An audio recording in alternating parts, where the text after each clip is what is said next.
Today's episode is brought to you by the premium content subscribers on the Golf Intervention Substack. And we would, of course, like to thank all of our listeners for tuning in. You make it all worthwhile. If you would like to support the show or sign up for our free newsletter, you can do that at thegolfintervention.substack.com or follow the link in the show notes. And welcome back to the Golf Intervention Podcast. I'm so excited to be on with my friend, Rob Fales, tonight. There's a thunderstorm in Richmond, Virginia, so if you can hear that, I don't know if that actually takes away from the podcast or not. I kind of like thunderstorms. It's kind of like rumbling. I think it adds to it. Oh, hey, buddy. That's my dog. And Robbie's dog is on. So it's going to be exciting. We got thunder. Maybe he's on because there's thunder there. Is there thunder in Charlottesville too? Is it coming? Yeah, I think we're getting a storm too. He's probably a little bit nervous. Not so keen on it. Hey, buddy. Robbie's got like the bougiest thing going on. He's drinking. Is it red wine? What kind of wine you got going today? Oh yeah, no, it's red wine. It's red wine in a, what do you call that? A Yeti goblet? It's a Yeti. It's a Yeti, like a goblet, right? Yeti goblet from Cypress Point. Like, this is the bougiest thing I've ever seen. I spent a lot of money in that golf shop, Eric. So that's the byproduct of being invited to nice places. Like, you almost have to just drop like $1,000 in the shop, which is credit card. We didn't have a choice. We had to. Got to buy some things. So anyway, on tonight's edition of the Golf Intervention Podcast, we're going to go through some things you absolutely do not have to do to improve your golf game. And I was thinking so much about this, Robbie, because, you know, when you get to be an old person like me and you got kids and you got a mortgage and you're trying to figure out all these like keys to being more healthy or being better with your finances or being better with your time management, like there's all these things that you want to do, most of us anyway, want to do to be better at whatever all these things are we do. Parenting, husbanding, going to church, being a good human, right? So we're always seeking this out. And there's always some guru out there who's willing to share with you their thoughts about that, right? And so I'm sitting there watching Instagram one day, doom scrolling this stuff like nobody's business, drinking my morning coffee, and I'm thinking, there are so many things that golfers think they need to do. Like it's like like I have to do this. It's a belief system. I have to do this to improve. And they're told that through these media channels. And today, golfers, we are going to take you through a list which is negative. I get it. We're not the negative people. This is negative. It's actually meant to be funny. So hopefully this episode is a little bit humorous. Of things you absolutely do not have to do to get better at golf. Because again, going back to the self-help sort of moment I'm going through in my life, like we all do. We all do this. It's not like a moment. It's just part of my life, right? We're trying to get better. You realize that you have to allocate resources to whatever it is that you're trying to do. So if you have a hobby, you allocate resources. What? Time, energy, money. Those are your main things that you're allocating. You allocate it to your hobbies. You allocate it to your lifestyle. You allocate it to your health and wellness. Like all these things, apparently the type of wine that you buy, you're allocating this time, energy, and money, your main resources. Okay. Yeah. And the truth is, to get better at golf, you just can't waste your time with these things that don't matter. You just can't do it. Because if you do, you're going to be limiting your ability to improve. And we only have so much time to put into golf. So today, we're going to go through a list of things you absolutely do not have to do to improve at golf. So hopefully you can listen to this and be like, wow, the Golf Intervention has set me free. And we're not making fun of you if you do these things, by the way.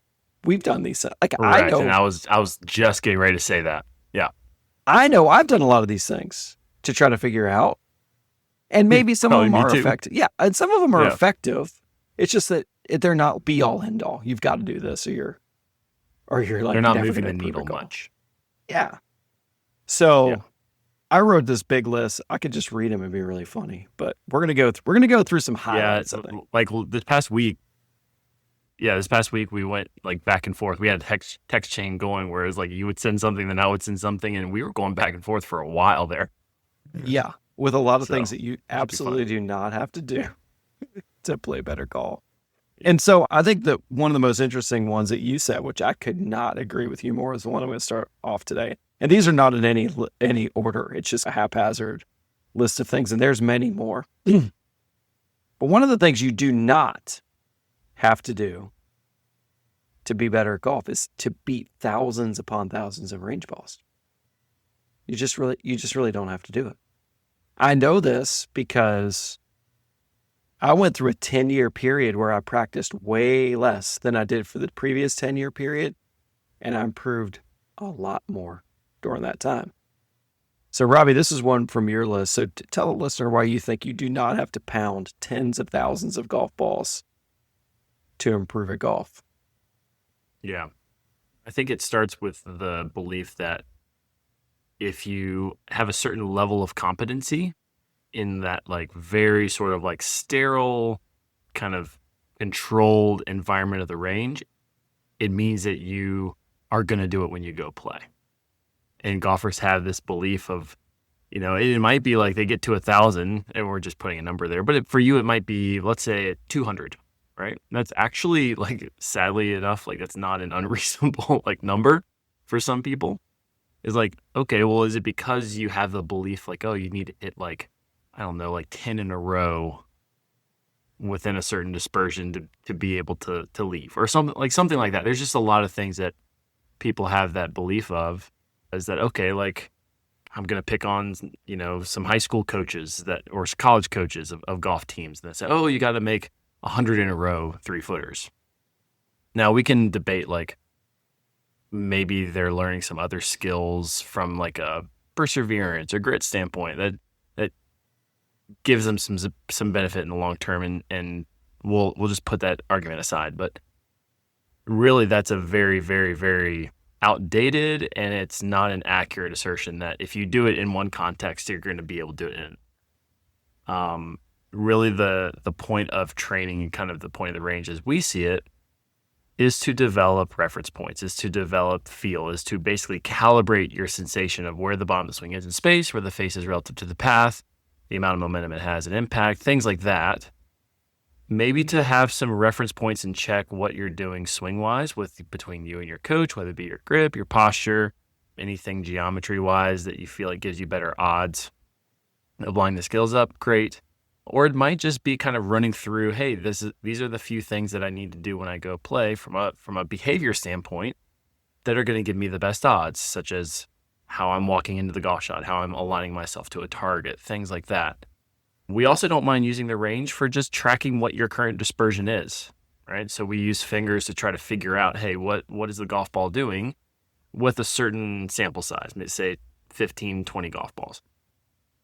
I think any of those options that I just listed, you can do in the context of probably 50 golf balls, 60 golf balls, if not less. If you're getting up at 100, 200 in that range, then I guarantee that you are searching for confidence, which does not come from results in your practice. I can tell you that. Confidence is, if you think of it as like an outcome-driven thing, you're going to be chasing your tail. It's more about the behaviors. It's more about the things that you can actually control. That's what we kind of want you to develop confidence in, not, oh, did this one golf shot end up on the green? Or did this one golf shot end up, within a certain dispersion or whatnot? So I think that's what people are doing. They're trying to find a certain number of outcomes that are going to tell them that it's going to be like, quote unquote, okay, right? When they go out and play the next day, and it doesn't typically bear fruit. So that's what I would say is kind of some of the main points with that myth.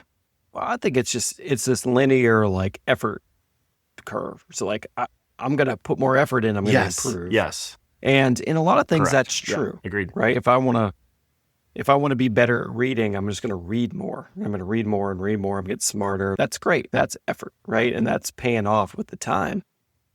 If you're not very focused in your practice, you're just probably going to practice yourself into maybe staying exactly the same as you've always been, or maybe even worse, maybe a little better. It's not this linear X time equals X performance. I wish it was. Yes. If it was, we'd all just put more time in, hopefully, and become, great players. So great players Right. do practice a lot. Some don't. I watch it. I run a tour event range, right? I've run it for 9 years. I've seen Hall of Famers practice right in front of me. Some hit a lot of balls. Vijay Singh, Darren Clark. Some don't. I would say Steve Alker is as good as anybody on that tour right now. Bernhard Langer, they don't hit tons of balls. So it's not like so I think there's not this correlation between how much time I'm putting in and playing better golf. And then the other thing that tends to be is that golfers are always just trying to, when they practice, this leads me to my next point, trying to practice their quote unquote swing. They're like, I'm changing my swing or perfecting my swing. So bullet point number 2 is you don't have to find certain positions in your swing. Okay. I don't care what your favorite golfers do. That's another bullet point. So I'm going to combining them together. Your swing doesn't have to look like Rory McIlroy's. His doesn't have to look like Scotty Scheffler's. Mine doesn't have to look like Rob Fields. None of that matters. And so that's another bullet point. Who cares what they do? Okay. There is no perfect positions. And I will tell you, I see this every single day on the social media feeds. This person has a perfect backswing. Oh, this is a perfect backswing. Here's 3 tips to a perfect takeaway. None of that exists. If it did, you would see them all do the same thing, and they don't. They're great golfers. Exactly. So yes, you're working off a false narrative. So when you believe that there are certain positions or certain things that you have to do, you're really going to struggle because you're going to search for these things in your swing, right? So I've never once, and I tell people this is true, and my students will tell you this, I've taught 20,000 plus golf lessons, and I've never once, and I do use video for feedback purposes, but I've never once said that here's exactly where you need to go. And I definitely have never, ever put somebody's swing up beside a tour player and said, here, look at this position, look at this position, look at this. It has never once happened. So again, we're all different. And so there are no perfect things. There's only who we are and how it affects what we're trying to do and how we're trying to learn, right? And so exactly. I think that when you're searching for perfect swing stuff, this is what probably drives me the most crazy about social media golf instruction is the perfect swing, the perfect setup, the perfect aim. So there's certain things that you gotta take from your mind and just wipe it out. Okay. See how easy that was? Let it go. So we do that on the show a lot. We're like, let it go. See how easy? Yeah. Let it go. You're not searching for that anymore. What do you think about the it's perfect? just searching for a guarantee, right? Yeah. If I do this, it's the if-then proposition. If I can find this magical piece to my takeaway, then I will have this great, perfect swing. And then I'm going to go hit 1,000 balls and groove it and perfect it and repeat it until perpetuity. And it just doesn't work like that, right? That's why we talk about variability, skill practice. This is the things that really make you a better player. And so you could see we've already honed in a lot on swing stuff, right? This is like swing, swing, swing, swing, golf swing, golf swing. What's it look like? Where's my position? What I need to repeat it, right? These are the biggest probably fallacies in all of golf. And I will tell you, I feel like sometimes we're shouting into the void with this. Right? There's some pretty wild stuff out there, and I'm like, this can't be reality. So what do you think about the perfect swing positions, Robbie? Have you found perfect? Yeah, like I said earlier, I think it's. Oh no! I mean, it's stuff that we've talked about ad nauseum on this podcast, but it's like the idea of like swing does not equal shot. Meaning, like if you think of, oh, what's my perfect shot? All right, let's just call it. The ball ended up exactly where you aimed it, right? Well, that's because the skills all lined up for what you were trying to do. It wasn't necessarily because of a certain position at the top of your backswing, halfway down, anything like that. I've had a lesson with a client, I think 2 or 3 days ago, where we were actually disassociating the two. So there's something really, really clear that we were working on in like the early part of his backswing, just to give him better odds of kind of managing the face to pass stuff. And so what I was having him do is like, all right, I want you to make the backswing that we're going for and leave the face wide open intentionally. Now I want you to make the backswing that you were doing earlier that was really biasing your club face way open. And then I want you to use your skill to close it too much, right? Just to teach him that, hey, like yes, this backswing is going to give you potentially better odds. We need to play it out and just test it and see what it's doing for over a long enough period of time to see if it's true or not. But it's not a guarantee. Meaning, like, if you did this club face stuff that we're doing in the backswing, it doesn't necessarily guarantee anything at, the 4/10,000ths of a second or 3, or however, is it 1/10? It's very small. Forget how long impact is. It's very small. Yeah, The but interval is it's a very small period of time, right? And the ball's getting all its information from the club, like however much the in plane rotation of the club, the out plane rotation of the club, the about the shaft, it's getting the path, it's getting where it's hitting on the face, all of that information in that really, really small period of time. So you can't tell me that a certain like macro position in the backswing is going to make the difference guaranteed when we talk about like those very, very minute skills. That's just what I see over and over. Yeah, no, totally agree. And it's hard when a student walks in and has a belief system that they have to do something, right? That's what this is really all about. I want you to ask yourself, listener, like, are there things I feel like I have to do because someone told me once and now I'm trying to do it and I struggle with it, right? So sometimes like the most effective lessons, and they're a little bit hard, but I will say because my relationships tend to be long-term in coaching, right? Mm-hmm. And when you have the respect of the people that come to see you, they trust what you're going to tell them. You can have that authority to set them free from some of that where they're like, really? But my dad told me that when I was 12. He was a good golfer. But my husband tells me this. But my friends who are better golfers than me tell me that. But I took a lesson. This is a really hard one. I've been taking lessons from this person who told me these things that I have to do. And those are tricky moments as a coach, right? Because then you got to go, all right, well, let's work through that. Let's just like, it's not going to be like, oh, that's so stupid. Like it doesn't work like that, right? We just say, hey, let's talk about maybe if that's actually true or not, right? And we'll go through it. One that I hear all the time from people, which is really interesting, and this is definitely me not picking on anybody, is if they make bad contact, it's because they didn't watch the club hit the ball. Do you ever get this one? Like I took my eye off it and I didn't watch the club hit the ball. Absolutely. And I usually kind of let that one. I kind of let that one go most of the time because I don't know how to communicate this to them, but that doesn't matter at all. I think never it's incredibly important to communicate that to them. Yeah, I just kind of let it go most of the time. I think you've got to. Yeah. Do you see your club hit the ball? I never let that go. There's like I will, because again, it's like I will take every single opportunity I possibly can to get them to disassociate swing from shot. Yeah. No, and then understand the skill in between. And I will go in there and I will demonstrate. I say, okay, I'm going to have my eyes off the ball. I'm going to pick my head up. I'm going to stand up. I'm going to do all this stuff and I'm going to line the skill up. And then I'll demonstrate everything they said they think they should do. I'm going to keep my head down. I'm going to keep my eyes down until I hit impact. And then I'll like top it or I'll like heel shank it or like, and I'll just demonstrate to that. Like, hey, like the thing that you think is going to guarantee impact does not guarantee impact. And so I think golfers just can't hear that enough because it'll free them from that idea that we were talking about earlier. Like, hey, I've got to hone this swing and do it enough times in practice so that I know, quote unquote, that it's going to be there for me on the golf course. I mean, I guarantee that's why people practice as much as they do. It's for that reason. Yeah. They're trying to guarantee stuff, there's just no guarantees, right? I had one the other day that was really a fun lesson.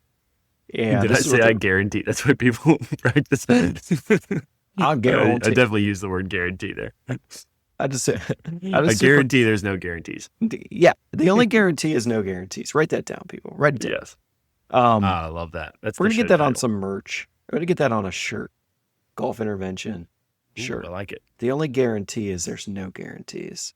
But the belief systems run deep, right? That's why we have this. Why we have this episode. We're gonna go through a vast array of topics, so we're going to be jumping all over the place. But I had a lesson the other day where really good player, I would say competitive player on the amateur side at the state level, really struggling with their short game.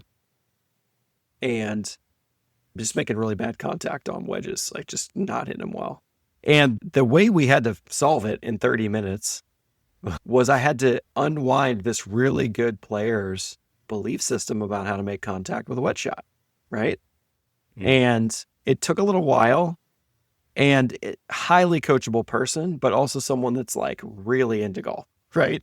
Who has like beliefs about how they hit the ball. And a lot of it is true. And so I had to unwind some things when it came to how the club moves down and moves up on the arc and what we're trying to do there. And it was a little moment of like, all right, I'm not sure Eric's right about this. I could sense it a little bit, right? Like, I don't know. And great relationship with the person, but no, very coachable. And so was trying it. And then after we just, what was the idea? I'm just curious. It was an arcite issue, right? It's like, it's the, I got to hit down on the shot and compress like a, yeah. Right. And it was getting dicky, really like big fat divots. Like I'm hitting behind it. Well, you're not really hitting behind it. You're just like, the arc is so low. Like you're just digging too the crap low. out of it. Right. And so we talked about the concept of arcite to unwind it. And we're not going to go into that. We discussed that on a show. But essentially, it was pretty technical in 30 minutes, right? And he was very open. And then all of a sudden, he's hitting probably 5 out of 6 really, really crispy, picking them right off the top of the turf like he hadn't before. And I had to wrap the lesson up and go. It was 30 minutes. So to get somebody's belief system to kind of change, understand a pretty technical concept, get them to learn how to practice it, and then on to my next lesson, because I got one coming in, right? I just have to move on, right? So I saw him a couple days later. I'm like, how's the wedge play going? He goes, oh my gosh, that was phenomenal. It's changed everything about what I think about that shot. He goes, I was totally wrong about what I was trying to do. And he wasn't stubborn about it by any means. He was totally open. But this is what we battle all the time. And that was not from somebody learning something on social media. I assure you, he doesn't care about any of that. This is what we deal with when people walk in the bay and they're like, oh, I know I have to do this. I know I have to do this. I saw this release pattern thing I have to do. I got it. And I'm like, okay, is it working? Is it not working? Like, what's the story? Yeah. And so we spend most of our time gently unwinding people's belief systems these days at times, because of all the things they hear from all the random people. And so it's a really interesting time, I think, in golf instruction. That's why we put the show out. In a lot of ways, we always say that. We're trying to help you wade through all that. Maybe just ignore it all would be the best, but whatever. It's fine. And try to hone in on the things that matter. What are the relevant things to your game and what aren't? So let's spitball a couple more, like just off the top of our head.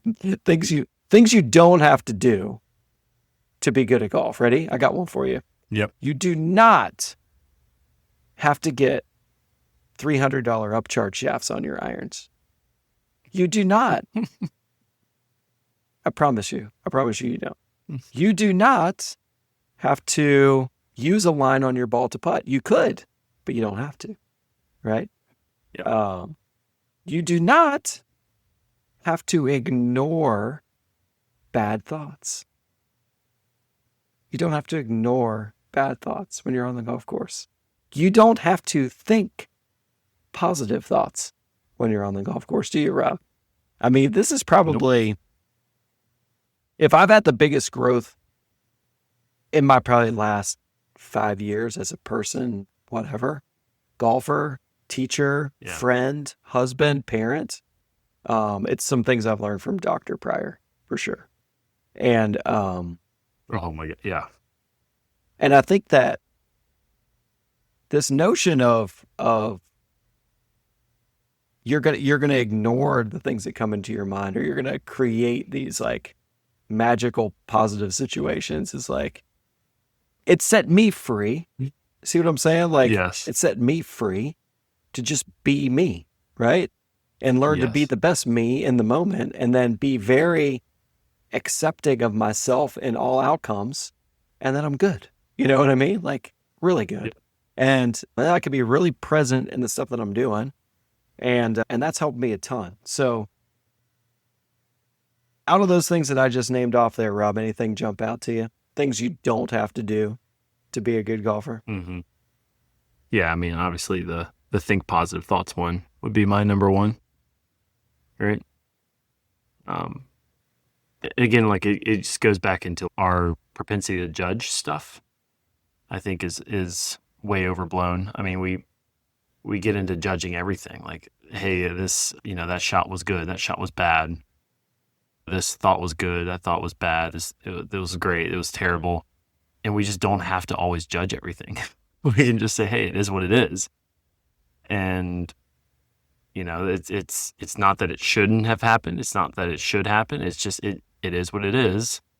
Let's observe it non-judgmentally and then stay present, because again, it's always in the past, right? Or in the future. Like whenever we're making those judgments, we're always comparing what I experienced to what I should have experienced, in quotations, right? And so by definition, that's off time. Like as soon as you start to go down that rabbit hole, now you are in a time frame that doesn't exist. And that is not where performance happens. That's not where happiness is. That's not where thinking clearly is. That's not where really anything, like you were talking about, any high performance state does not happen in a time frame that doesn't exist. It happens right here, right now. So, yeah, I mean, that's what I try to get all of, the people who trust me with some of the mental stuff that I've kind of, delved into. I stay in my lane as much as possible. And as soon as it starts to look and feel like, like quote unquote therapy, I stop real quick. Cause like, hey, like that's not my lane. My goal is my job is to get you to perform on the golf course. And so to perform on the golf course, I need you to just understand a couple things about acceptance. I need you to understand about being on time and on task. And that's about it. Right. So having low acceptance of your thoughts is a really big deal. And I think that's a very, very important thing to develop over time, is an acceptance of anything that could possibly come through your head. If you do any sort of meditation stuff, you'll learn really quick, because like your mind is designed to tell you a story, and it's not always true. It's very rarely true, right? It's your perception of what you're thinking about it, and it's not always actual. Right. So just appreciating that, I think, is a huge deal.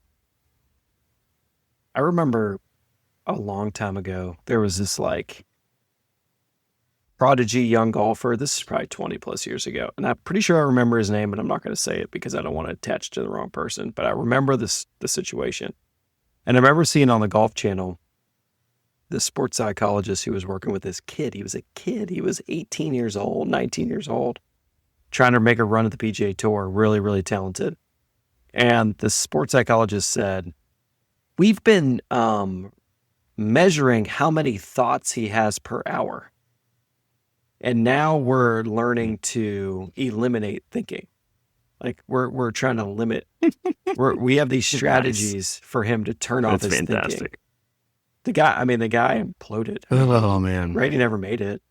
I remember sitting there thinking, I was a much younger person back then, thinking, that really doesn't make any sense to me. Like I didn't know anything from anything. It makes no sense. I didn't know anything from anything, but that really made no sense to me. And I don't know. I don't know why the guy never made it, because he did not make it. But that seemed to be the wrong route. So I think that, again, we're not sports psychologists by any means, but you can't create an environment and a framework for your own development, or us as coaches to help people create their framework for development, without understanding what it means to have acceptance, right? Because the whole coaching framework that you and I talk about is based on these principles, right? Of like being able to go, oh yeah, I have a shot dispersion pattern, right? Oh yeah, I'm like, like I'm a husband and a father, and I'm not attaching that to any of this stuff. There's got to be these foundational building blocks that help us develop the whole framework of performance. And so we have to be 100%. Able to speak to them in some way, shape, or form, to our students, because we have such a belief system in that. Correct. And so you're going to have, and I'm going to have people, we're going to hit a shot in a lesson, and they're going to go, oh, that was like way left.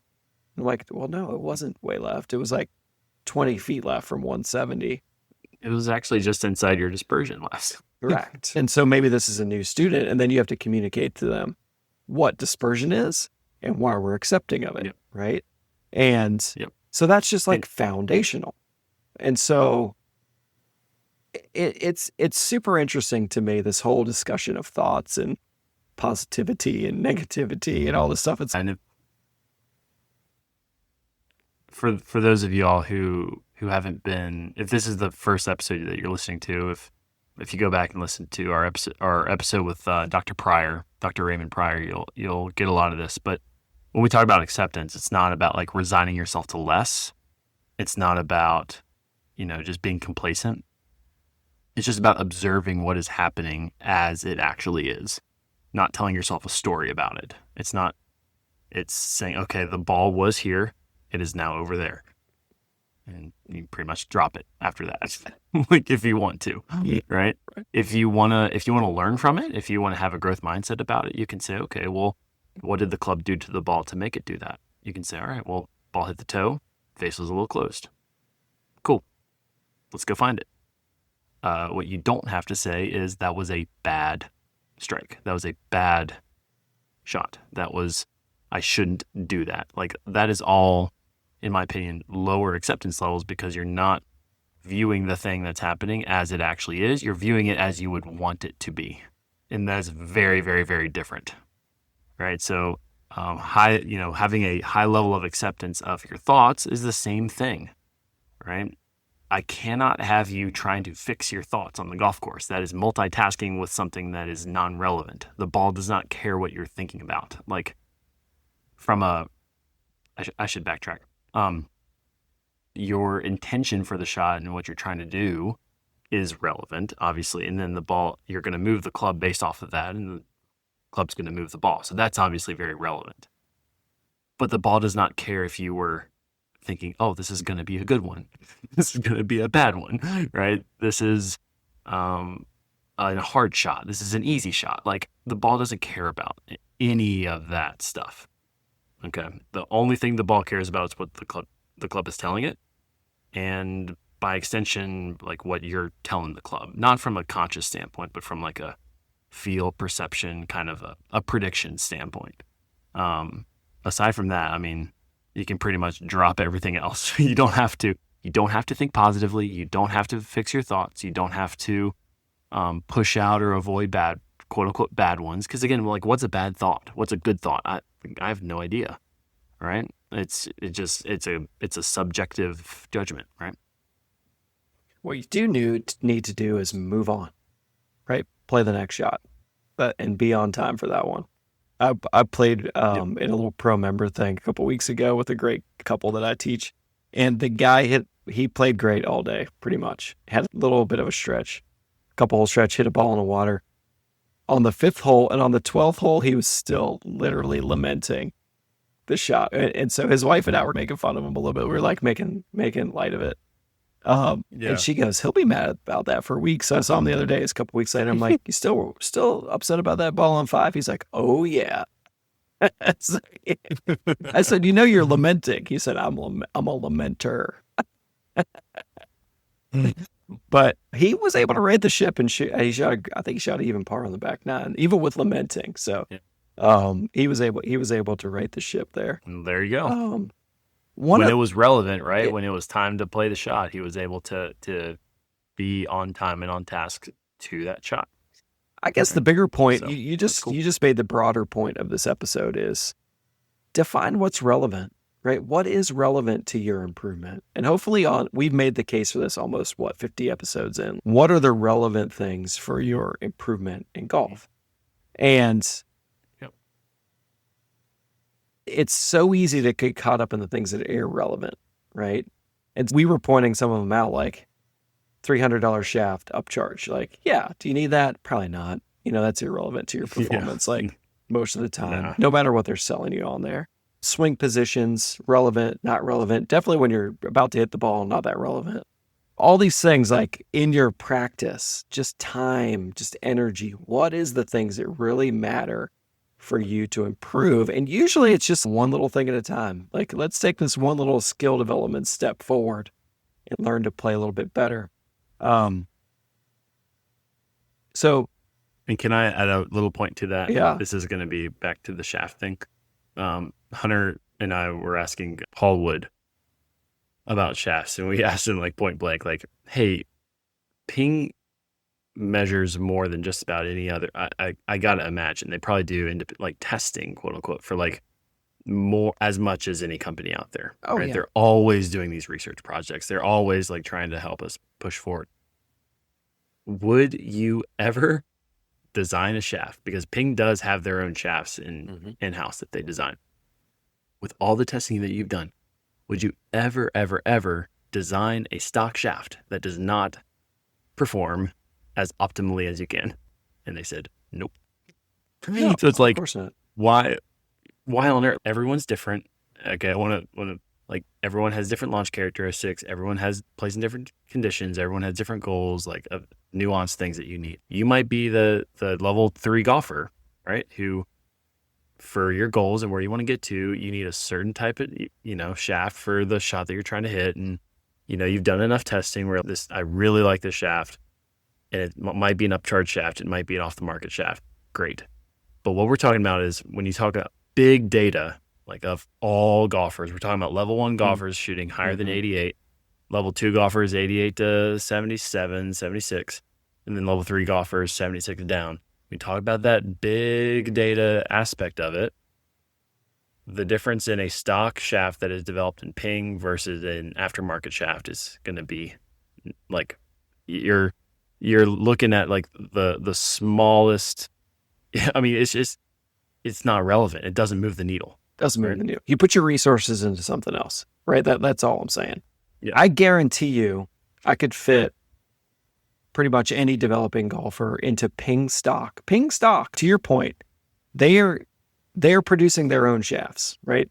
This is like, the other companies have great shafts too, but Ping, to your point, has the Ping Ultra shaft. They have the Tour Chrome and the Tour Black. They've got these lines of shafts that they the one you fit me for, great shaft. It's a great shaft.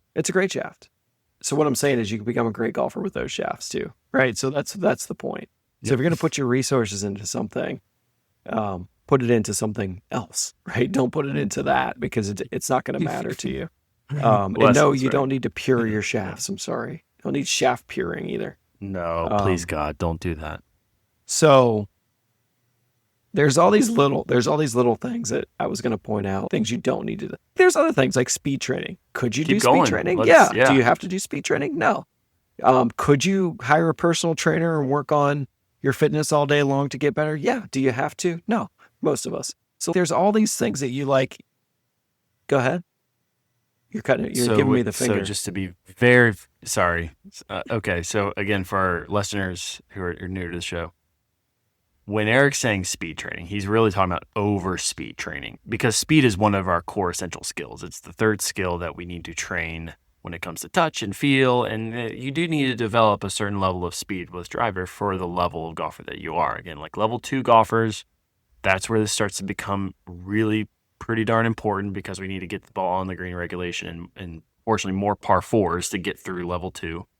Level 3, again, very important. So we do need to be pushing speed. But the way that we do that does not have to be out of context, speed sticks, ripping the thing as hard as we can in both directions. It could doing be all this stuff. It doesn't have to be. It could be, but you don't have to do it. Correct. So a lot of people could get a lot better at golf and never hit the ball with more swing speed, right? I would say a high percentage could improve without swinging faster. So again, what are you putting your time and energy into? And I know this because I'm a limited resource guy with all the things I do in my life, right? Mainly starting with time and energy, because I just don't have that much of it, right? When you're dividing yourself out as a golf pro schedule, which is I work 11.5-hour days, and then you've got 4 kids at home and a wife and a small business that she runs. Then you and I've got the podcast. You want to talk about time allocation? Like, it's going to be pretty good, right? Yeah. And then I'm still trying to exercise some as much as seems reasonable at this time of year. Playing golf still as much as reasonable this time of year.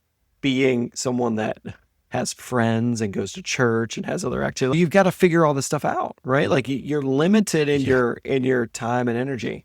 And so when you take on any one of these quote unquote tips that you're hearing, you've got to just put it into a balance sheet and be like, okay, time, energy, money, relevancy, where does it spit out the other side, right? That's the point. And if you want to know what is relevant, just go back to our other previous however many episodes and listen, because I think that's what we try to hone in on. Just listen to the podcast. But it was, I didn't even mention some of the ones that I hear, because I don't want people to think I'm making fun of them, but I hear these things and I'm like, oh my gosh. Somebody told me one the other day, Robbie, about this crazy swing tip stuff. He literally hunted me down between lessons. Big fan of the pod, Lee Maloney. I mentioned him by name. Big fan of the pod. And he found me in between lessons. He goes, Eric, you've got to hear this one.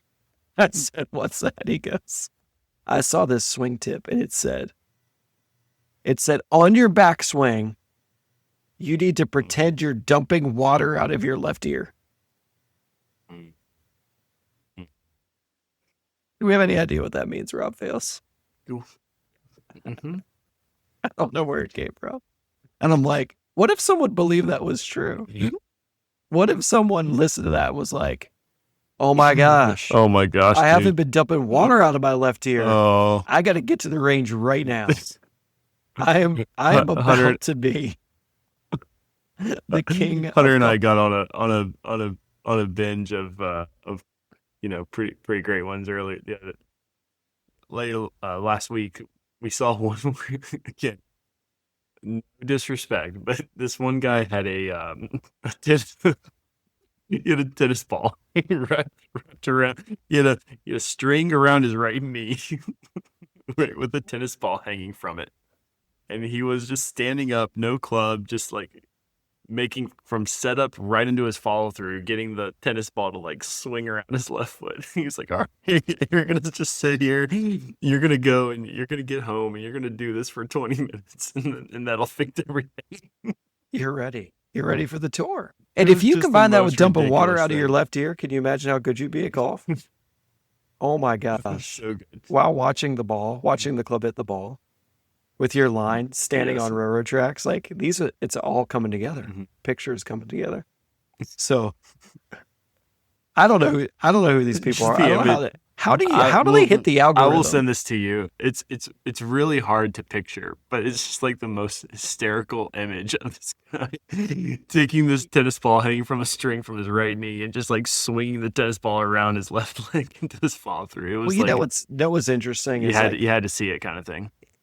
The more absurd it is, the more likely it is going to hit the algorithm and start seeing more people. That's the way social media works, right? And so that's why we sat down and thought, can we have an impact? I thought podcast was the way to do it, because it's not as algorithm driven. It's a long form. And I thought we could say, hey, let's teach a principle. Let's talk about it. Let's have people like if you were coming for a lesson, a lot of times what we do is we just help people gain understanding, right? We're not tying them up. And one of the other notes I had, you do not need to use swing training aids to play better, to play good golf, right? You don't have to. You don't have to. Every now and again, there's a little something that may help a little bit. I don't know. But at the end of the day, you don't need to use swing training aids either. And so I feel like, having taught golf now for a long time, decades, and I kind of feel like, for me, I'm just in this mode where it feels like people are just really improving at golf, and it's fun. Like it's just really fun. And I don't know what that means, other than I think that the communication's gotten better. And my goal is to help educate people. When it comes to education means to draw out of people, not to put into people. Right. And I'm always trying to draw out of them their best abilities to play this game. And I think that, I don't know, after 20,000 plus lessons and 20 years of doing this, it's happening, right? A lot of times. And so can we help people gain understanding? That's all we ever wanted to do in this podcast. I think it's working. I mean, we hear that from people all around the globe, really, who say that you've all have really, really helped us. So if you got those stories, share them with us. We don't really do anything with it. We just like to hear. We love to build relationships with people. So anyway, let us know how you're doing, if you learned anything.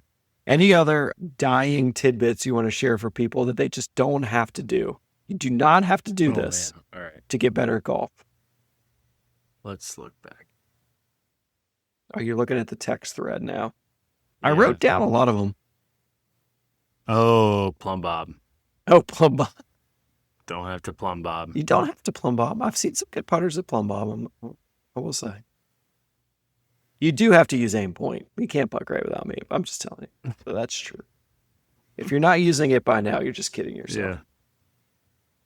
I like get worse before you get better. Oh, like that was probably my number one reason for the show, and I totally forgot about it. You do not have to get worse before you get better at No. golf.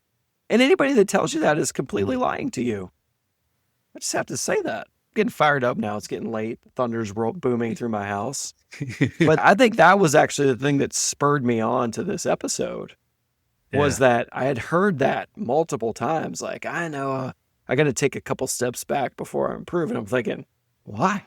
You come in here and you want to improve. We're going to talk about the thing that takes you to the next step to improve. It's not about taking 3 steps back. I think that's that. I will tell you, that's probably in the golf What do you think that instruction is? world. Why do you think that is? I think it comes Like, from. what do you think that is? I think it comes from, because I'm older than you, so I've been through some more of this. I think it comes back from the golf guru days, where people were like, "Oh, you're the swing teacher. And you have this philosophy of swing positions, right?"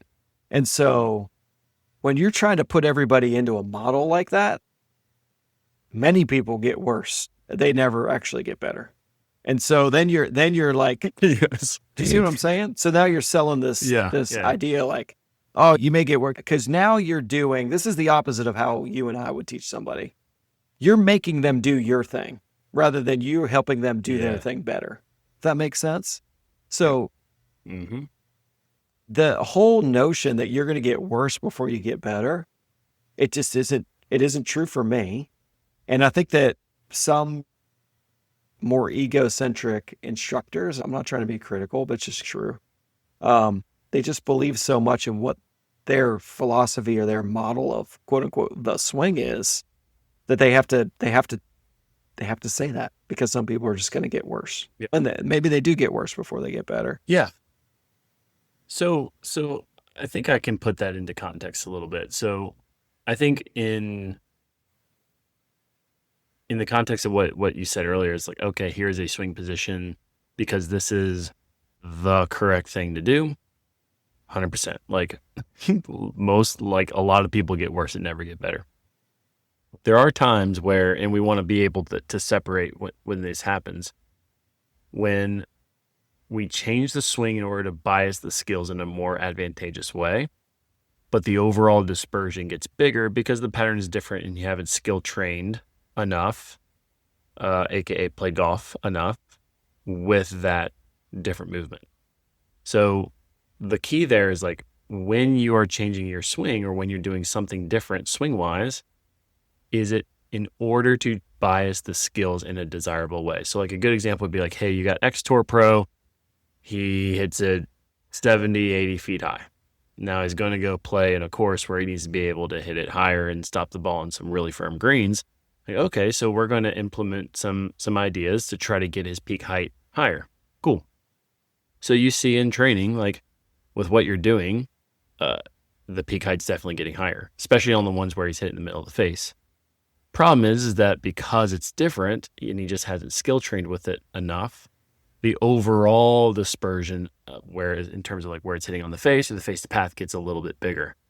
That's where I might say, okay, well, because of this, what we're doing, it's going to be worth it because you're not necessarily getting worse. You are getting better because you're accessing a skill that previously wasn't as accessible. You just need to learn how to reduce your dispersion of the other skills with that same movement. Right. So I think a lot of times golfers will misinterpret that. They'll hit a couple shots that they don't like because, again, that dispersion that just gets bigger. Say, oh, well, this swing is making me worse. Like, no, like, let's actually take a look at the data. It's doing the thing we want it to do. It's increasing your peak height, or it's getting the ball to curve to the right or left a little less, or the ball's going further, right? But you're just seeing a little different dispersion. Like, that's okay. We're going to skill train with this new pattern, and we're going to get that dispersion a little bit tighter. Two very different things. In one scenario, it's the instructor saying, this is the correct thing to do. Here you go. On another end of the spectrum, it's, all right, we want the skills to be biased in a different way. Let's test some things to see what works. Oh, we see something that actually works, but your dispersion's a little bit big. Who cares? Like, we can definitely train and get that dispersion a little bit tighter just through some skill training. Right. And I think that 30 years ago didn't exist for the most part, right? Like you didn't have anything that helped with skill training. You didn't have the technology for dispersion. So what happened? People know the names, Bobby Clampett, Ian Baker Finch. There were some guys that wanted to improve, and it was just swing changes. It was just someone's notion of how they should swing it. And these teachers taught great players. And so it did work at times and it didn't work at times. And to your point, you got to gain access to skill through a swing change. Although when we don't really understand skill, we can't measure skill. We don't know how to train skill back then that much. It was really hard to do that. So everything was just about the swing. Oh, it's just the swing. It's the swing. It's the swing. Everything's a swing. So I hope that we on this show have given you that in between. Swing and shot aren't exactly, there's an in between called skill. And those are the things that can get lost in the equation. So most of the time when people come to see me for lessons, there might be some swing tweaking, but a lot of it's skill development, or we're working on things like strategy, or we're working on their routines or their processes to help them play better. And so they just play better. Agreed. But the point is, you can improve at this game pretty quickly most of the time, right? So hopefully you, the listener out there, can find a good instructor that can take you through that process too. And if you need to take lessons, you can fly to Charlottesville in your private plane and go see Rob Fales at the Boar's Head Resort, Birdwood Golf Course, home of UVA. I think he would love to help you out. Don't you think, Rob Fales? Just bring your private jet in there, drive your car, come see him. Anything you want to add at the end of this episode, Rob? Anything else? Any fun stories? That was fun. As we said, it would be. It's always fun being with you, my man. Like we said when we got on, it's been a hard month. It's been hard to get stuff out. We've both had a lot going on. I've had a lot going on with my family, which has caused me to have a routine that has been unnormal. And so our time has been very minimal. So I apologize to the listener. I know you've been waiting for a new episode of the Golf Intervention Podcast, and here it is. And we are glad that you are tuning in. And anyway, hope you get to play some golf this week and play really well. Anything else, Rob? I think we got it. All right. Until next time, have a great week, everybody. Cheers.